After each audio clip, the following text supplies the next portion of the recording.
2025-এর ডিসেম্বরে আমদানি করতে $6.10 বিলিয়ন ঋণপত্র খোলা হয়, নিষ্পত্তি করা হয় $5.81 বিলিয়ন এলসি।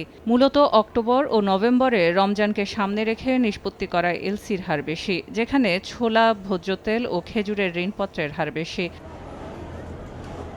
ভোগ্যপণ্য ছাড়া শিল্পের কাঁচামালের অংশীদারিত্ব ধারাবাহিকভাবে নিম্নমুখী। এদিকে বেসরকারি খাতে বিনিয়োগ প্রবৃদ্ধি টানা 7%-এর নিচে। শিল্পের কাঁচামাল ও মূলধনী যন্ত্রপাতির এলসি কমে যাওয়া কর্মসংস্থানের উপর প্রভাব ফেলবে বলে মনে করছেন সংশ্লিষ্টরা, যেখানে উচ্চ সুদকেও স্থবিরতার কারণ বলছেন অর্থনৈতিক বিশ্লেষকরা। মুদ্রানীতি যেটা আসছে, তো সেটাকে নমনীয় হতে হবে, এবং এটা যদি না হয় তাহলে সেই ক্ষেত্রে কিন্তু বিনিয়োগের চাহিদা যদি না বাড়াতে পারি আমরা, তাহলে তখন এই অর্থনীতির জন্য সেটা বিপদ ডেকে আনবে এবং একই সঙ্গে ব্যাংকও কিন্তু অনেকটা মুখ থুবড়ে পড়বে।